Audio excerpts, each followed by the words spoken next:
gobernadora Claudia Sheinbaum. Pues este programa ya tenemos en el proceso de elaboración un buen rato con los lineamientos que nos ha dado la presidenta. ¿En qué consiste? Partimos primero de un diagnóstico que se ha realizado ya desde hace varios años por parte de la propia Comisión Nacional de Vivienda. Si recuerdan, en alguna de las sesiones anteriores hablamos de que durante el periodo pasado, con el licenciado Andrés Manuel López Obrador, se logró abatir el rezago habitacional en 1.5 millones. Actualmente, con este gran avance, la situación actual es esta: 8.9 millones de vivienda en situación de rezago habitacional, que se refiere básicamente a las condiciones de los materiales, de los servicios con los que cuenta la vivienda, y así se cataloga. ¿Cuáles son los municipios donde hay mayor rezago habitacional? Los pueden ver de este lado derecho: Tijuana, Mexicali, Juárez, Ensenada, Acapulco, Centro en Tabasco, Tapachula, Iztapalapa, Cárdenas y Manillo también en Tabasco. Tiene que ver también con condiciones de riesgo. Y por otro lado tenemos lo que se denomina las necesidades de vivienda por crecimiento de la población, y se refiere a que para 2025 2.8 millones de viviendas se requieren por este crecimiento poblacional, y para 2030 serán 6.6 millones de viviendas nuevas. Entonces, sobre esta base les pido observar el plano. ¿Dónde están entonces estas necesidades? Pues justamente en la zona sur-sureste y hacia el norte es donde se encuentran las mayores necesidades y condiciones de rezago. En la que sigue, entonces, es la propuesta que corresponde justamente a la atención que vimos en el plano anterior, y es 1 millón de viviendas nuevas. Esto hace la diferencia respecto al periodo anterior, que una buena parte se dirigió a otro tipo de intervenciones en la vivienda. Y en este 1 millón de viviendas, pues atender prioritariamente a mujeres, jefas de familia, jóvenes, población indígena y adultos mayores. Y de manera muy particular, por instrucciones de la Presidencia, generar un programa de vivienda en renta para jóvenes de manera prioritaria, pero también en la población en general, en las condiciones en que se requieran. Además del 1 millón de viviendas nuevas, tenemos 450,000 mejoramientos y ampliaciones de vivienda. Con todo esto, y a través de lo que vamos a explicar más adelante, se calcula una inversión superior a los 600,000 millones de pesos. Adicionalmente, un programa de escrituración de viviendas, como lo que va a mencionar la presidenta, con 1 millón de escrituras. ¿Cómo se distribuirán las viviendas nuevas? Aquí lo podemos ver en la región sur: 350,000 viviendas nuevas, en la región centro 239,400, en la zona centro-norte 228,800 y la región norte 206,800. Con ello se crearán más de 6 millones de empleos directos y más de 9 millones de empleos indirectos. Adicionalmente a todo este planteamiento estarán las acciones de vivienda nueva de FOVISSSTE y seguramente de la Sociedad Hipotecaria Federal, que falta incorporar a este programa. Adelante, por favor. ¿Cuáles son las características que buscamos en este programa de vivienda nueva? Primero, la atención a la población más vulnerable de este país, la atención al rezago habitacional, la atención al incremento demográfico, la atención muy particular también en las zonas de riesgo. Hay muchas necesidades a lo largo y ancho del país de familias que requieren ser reubicadas por su condición de riesgo y también por el efecto de cambio climático que ya estamos enfrentando de manera importante. A la población indígena, a los municipios donde hay altos índices de inseguridad, mejorando el entorno, también se tiene un impacto positivo para ello. Y esta necesidad de vivienda que deriva de los proyectos prioritarios del Gobierno de México, como son los TREVIS, y para mejoramientos y ampliaciones en zonas de mayor marginalidad o marginación. Adelante, por favor. También buscamos cumplir con los 7 conceptos de la vivienda adecuada que señalan Naciones Unidas, que tienen que ver con los 7 componentes de ubicación adecuada, contar con servicios, tener una habitabilidad adecuada. Todo esto que ustedes ven aquí tiene que ver con este concepto del derecho a la vivienda que señala Naciones Unidas, sin condiciones de riesgo, con servicios básicos, cercana a equipamiento, que no se vuelvan a construir conjuntos alejados de las ciudades y sin transporte. Por eso, cerca de las vialidades primarias y secundarias, áreas verdes, espacios recreativos y acordes a este concepto también de Naciones Unidas de la adecuación cultural. Adelante, ahí termina. Y para 2025, ya muy particular, ya muy avanzado el programa con todos los requerimientos y en coordinación con gobernadoras y gobernadores. También 165,000 viviendas nuevas, más 100,000 mejoramientos en la zona oriente de la zona metropolitana del Valle de México y 120,000 escrituras. Esta es la meta para 2025. Adelante, adelante, por favor. Ahora presentaremos por parte del ingeniero Octavio Romero. Presidenta, muy buenos días a todos y a todos. Si me permite.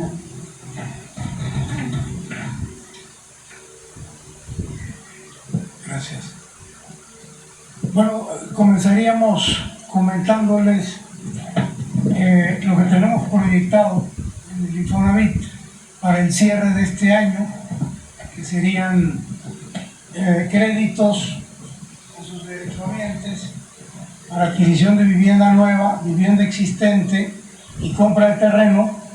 Queremos cerrar con 340,000 créditos para construcción de vivienda en terreno propio, 14,000 créditos para reparar, remodelar o ampliar vivienda, 224,000. Y adicionalmente, y esto es bien importante, mejorar las condiciones tanto de los créditos vigentes como de cartera vencida, cambiando los adeudos de salarios mínimos por mensualidades y tasas fijas. Esto es como pensamos cerrar el 2024.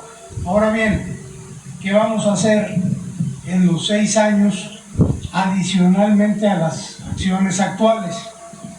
Bueno, primero que nada, construir 500,000 viviendas nuevas con una inversión en un primer saque de 288,000 millones de pesos. Son viviendas de interés social, de bajo costo, que actualmente no se están construyendo por los desarrolladores y que van a cubrir esta importante necesidad que se tiene de vivienda.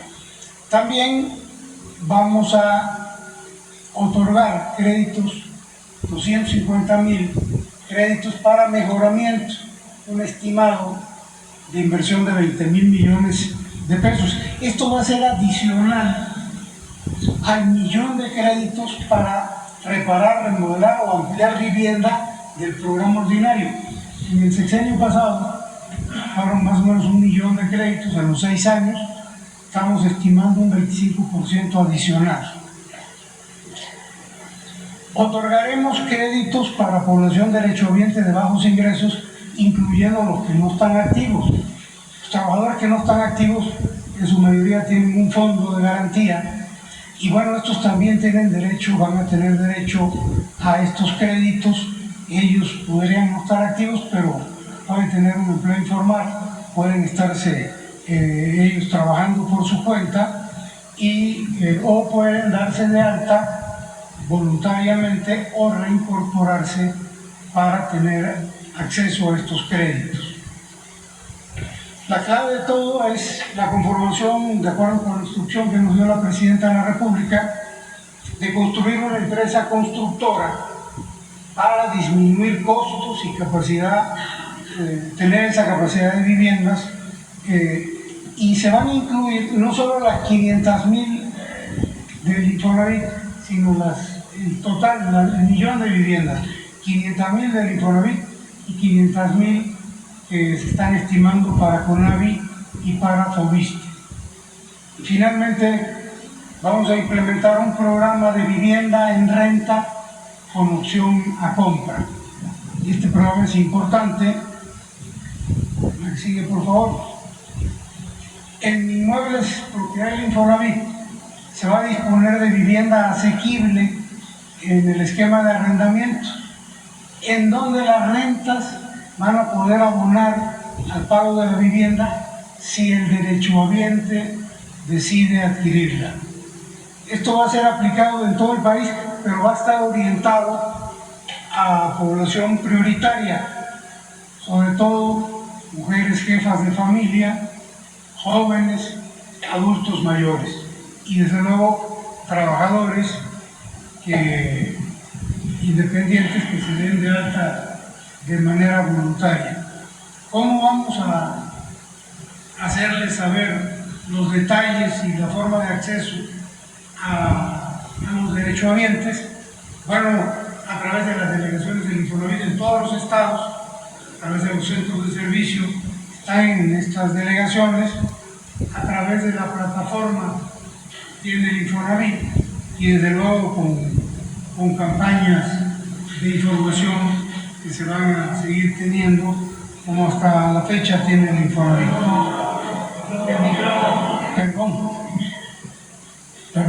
Perdón.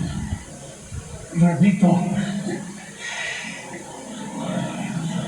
No sé yo, nada. O empiezo de nuevo. La última. ¿Cómo se va a enterar la gente? A través de las delegaciones del Infonavit en el país. Hay centros de servicio, tenemos 32 en el país, en cada o más, y a través de las plataformas del Infonavit, las digitales, y a través de campañas de comunicación, les vamos a estar haciendo saber cuáles son los detalles y los requisitos para este programa que nos instruyó la Presidenta de la República. ¿Es cuánto, Presidenta? Gracias, Octavio. Rodrigo. Aquí.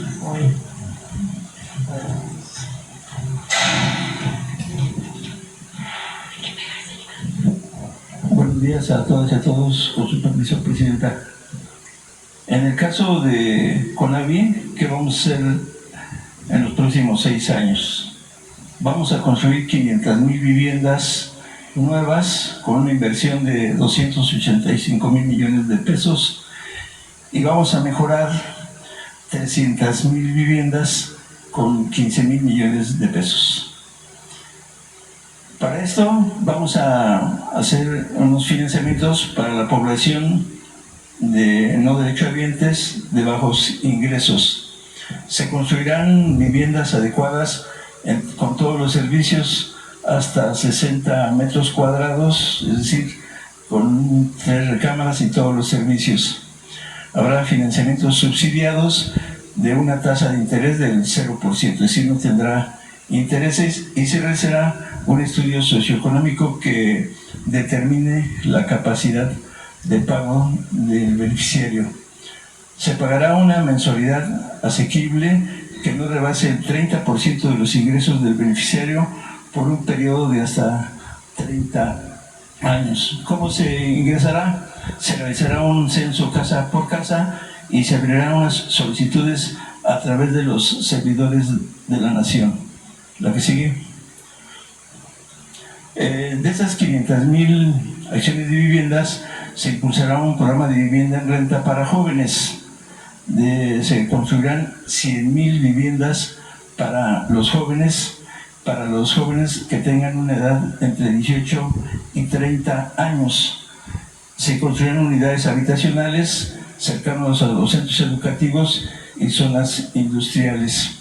Los departamentos tendrán todos los servicios y habrá un prototipo adecuado para las y los jóvenes.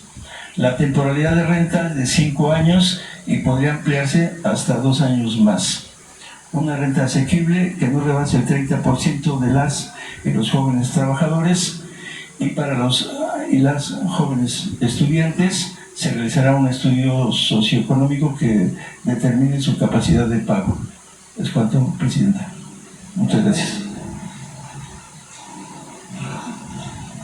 Gracias. Adelante.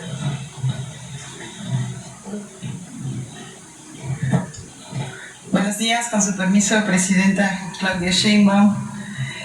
Financiera para el Bienestar, como saben ustedes, Telecomunicaciones de México, antes Telecom, será el vehículo financiero para apoyar este gran programa de vivienda. Además de seguir apoyando con el envío, la recepción de las remesas, con la promoción del ahorro popular y otorgando los créditos a pequeñas empresas, la Presidenta nos instruyó a apoyar este gran programa. La Secretaría de Desarrollo Agrario, Territorial y Urbano, a través de la CONAVI, nos canalizará el padrón de personas beneficiarias. Asimismo, nos canalizarán los recursos para que nosotras hagamos la dispersión a través de Financiera para el Bienestar. Recibimos los recursos y los dispersamos ya sea de manera individual o de financiamiento directo. La que sigue, por favor. La Financiera para el Bienestar también apoyará en los dos temas, tanto de recuperación como de la revolvencia del recurso, principalmente para las personas no derechohabientes con financiamiento. Pueden acudir las personas beneficiarias directamente a nuestras 1,700 sucursales en todo el país. Ahí llevarán sus documentaciones, hacer los trámites y ahí mismo podrán hacer sus pagos. Nos firman los documentos y las cartas compromisos de reembolso. Algo muy importante es que utilizaremos el fideicomiso de esta Financiera para el Bienestar para recibir los reembolsos, guardarlos en un cajón específico para asignarlos a nuevos créditos de vivienda. Esto permite ir generando una bolsa que puede potenciar más recursos para otorgar más viviendas. Contamos con un área especializada en crédito y también en revolvencia. Es cuanto, señora Presidenta.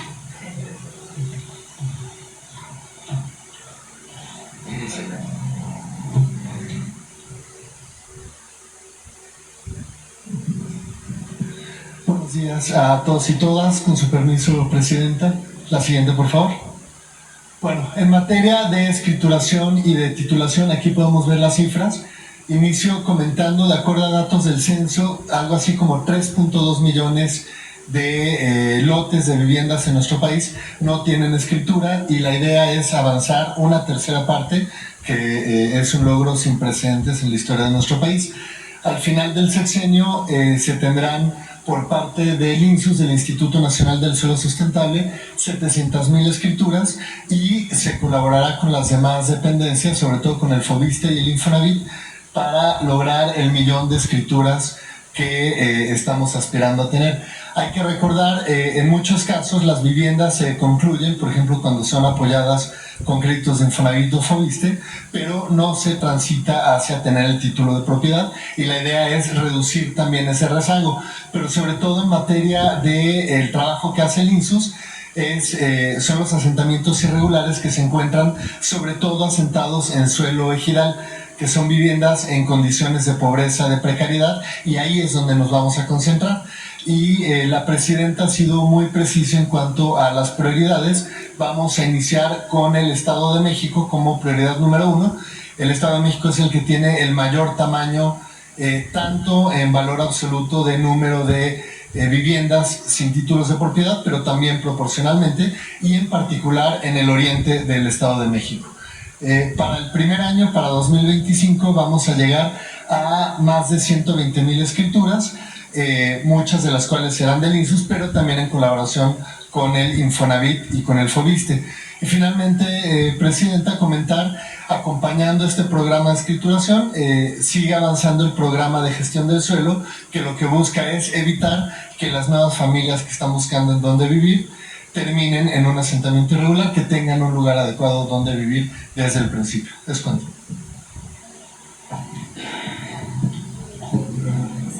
Hay un video, a ver el video. Como parte de los 100 compromisos que hizo la presidenta Claudia Sheinbaum para el segundo piso de la Cuarta Transformación, en el Gobierno de México realizaremos el programa de vivienda y regularización, que consiste en construir 1 millón de viviendas, mejorar y ampliar más de 450,000 viviendas en zonas prioritarias y regularizar a través de la entrega de 1 millón de escrituras. Con estas acciones reduciremos el rezago habitacional, atenderemos la necesidad de vivienda y otorgaremos certeza jurídica a las personas que más lo necesitan en todo el país.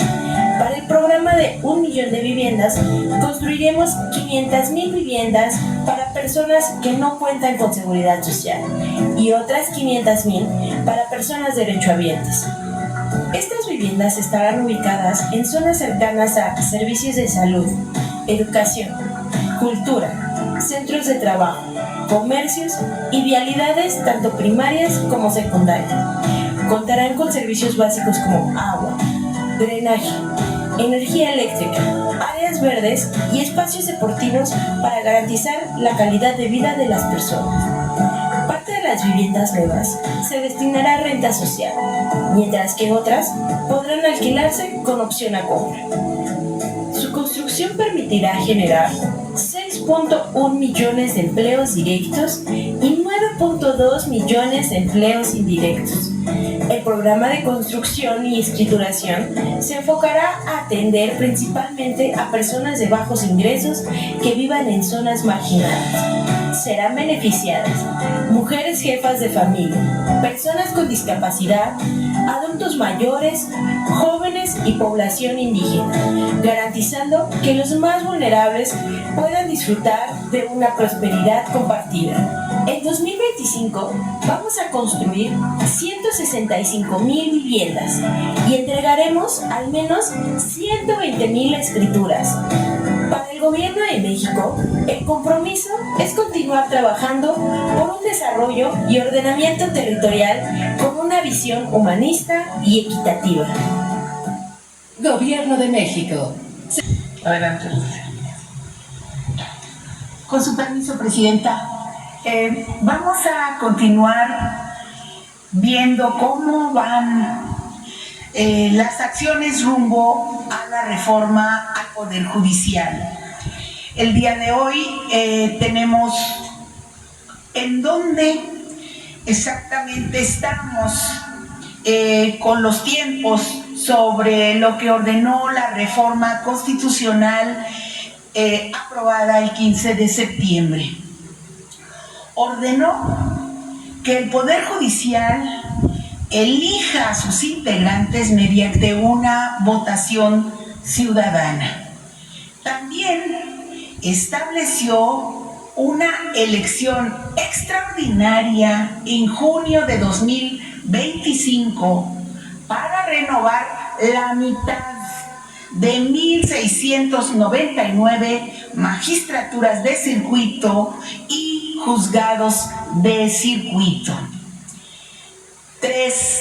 Determinó que fuera el Senado de la República quien deba realizar el proceso de insaculación, seleccionando los cargos que las magistraturas de circuito y los juzgados de distrito que deberán elegirse el próximo año. Es el 1 de junio de 2025. ¿Qué dice el artículo 2 transitorio de la ley? Para el caso de magistradas y magistrados de circuito y jueces de distrito, la elección será escalonada, renovándose la mitad de los cargos correspondientes a cada circuito judicial en la elección extraordinaria del año 2025. parte restante en la elección federal ordinaria del año 2027 conforme a lo siguiente. 1. Para seleccionar los cargos a renovar en la elección extraordinaria del año 2025, el Consejo de la Judicatura Federal entregará al Senado de la República un listado con la totalidad de cargos de personas juzgadoras, indicando su circuito judicial, su especialización por materia, género, vacancias, renuncias y retiros programados y lo demás información que se le requiera. Y B, el órgano legislativo determinará la porción de cargos a elegir en cada circuito judicial, considerando en primer término las vacancias, las renuncias y retiros programados. Los cargos restantes serán seleccionados mediante insaculación pública, tomando como base la renovación de la mitad de los cargos que correspondan a cada especialización por materia. Y bien, ¿qué pasó el sábado? El sábado 12 de octubre, el Senado sesionó por más de 7 horas y llevó a cabo la insaculación para determinar cargos de magistrados de circuito y jueces de distrito que se elegirán en 2025 y 2027. Para ello se acordó que serán 850 cargos judiciales los que se elegirán por voto popular en la elección extraordinaria del 1 de junio de 2025. ¿Cuántas magistraturas fueron? 464. ¿Cuántos juzgados federales? 386. Para obtener este resultado, ¿qué hizo el Senado? Hizo 4 pasos. 1. Dividió en números pares e impares las listas de cargos remitidas por el Consejo de la Judicatura Federal con base en el número consecutivo asignado por el propio Poder Judicial. Otro paso es que del total de 711 puestos surgieron por insaculación 350 tribunales y 361 juzgados de distrito. Además, se tomaron en cuenta 114 espacios vacantes, renuncias y o retiros programados de magistrados, así como de 25 jueces de distrito que fueron integrados de manera directa. Hay que aclarar que en ambos casos, magistraturas y juzgados, las listas que resultaron seleccionadas mediante una urna fueron las de números impares. 4. Se hizo un nuevo sorteo finalmente para ajustar la lista seleccionada exactamente a la mitad de todas las plazas de magistraturas y juzgados. Hay que aclarar que en el caso de los elegidos en la tómbola fueron completamente al azar. Se garantizó la imparcialidad, así como el respeto en todo momento a los derechos humanos de las y los juzgadores. Asimismo, y con un enfoque de perspectiva de género, se decidió no incluir 8 plazas de juzgadoras que tienen condición de maternidad. Aquí enseguida nos pusieron los senadores, cómo van y cómo es que tenemos que seguir los pasos, los días, la cronología de cómo vienen, qué va a pasar enseguida en este año 2024.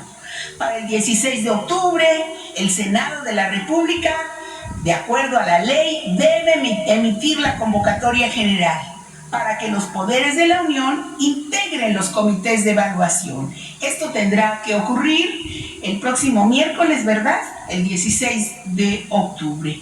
El 31 de octubre se dará la instalación de los comités de evaluación. Para el 4 de noviembre se publicará la convocatoria para quienes busquen participar en el proceso extraordinario de elecciones del Poder Judicial el 1 de junio de 2025. Para el 24 de noviembre, la inscripción de las y los aspirantes que deseen participar en el proceso de elección.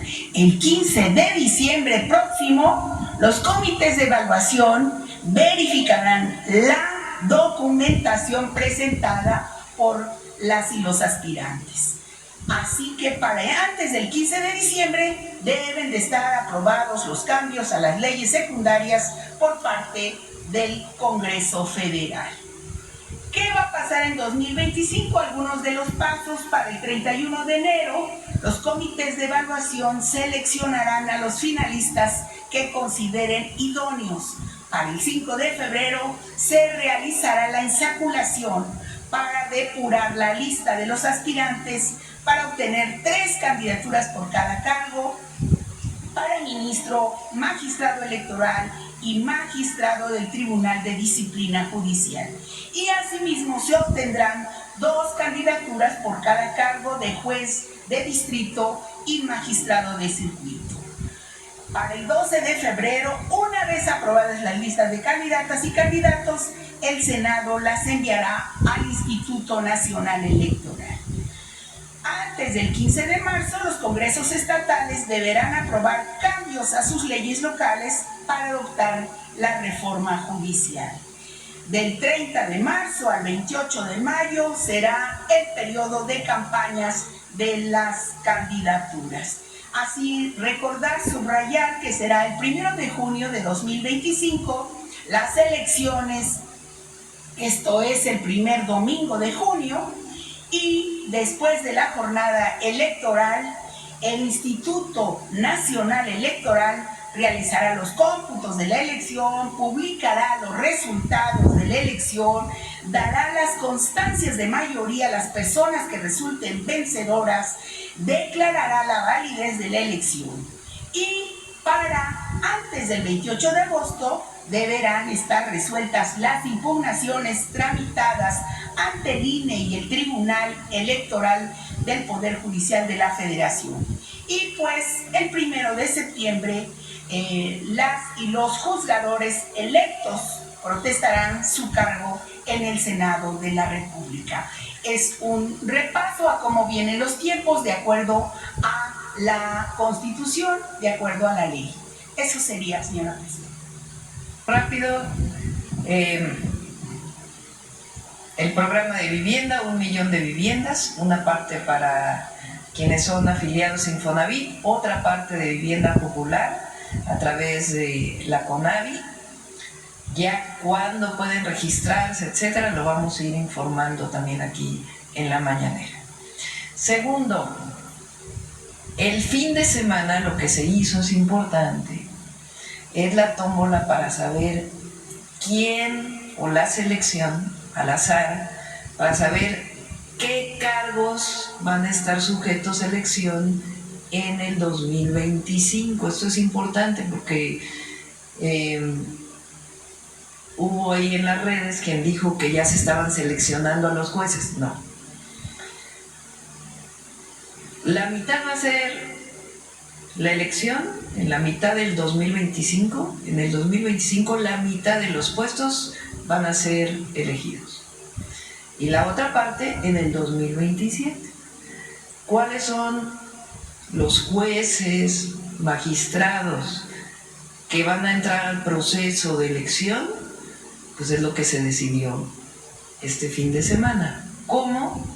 Las vacantes, es decir, los que no están ocupados, y además, en un proceso de selección al azar, cuáles son los cargos que van a ser ocupados. Eso es lo que ocurrió el fin de semana y sigue el proceso para la elección de jueces, magistrados y ministros y ministras de la Suprema Corte de Justicia de la Nación.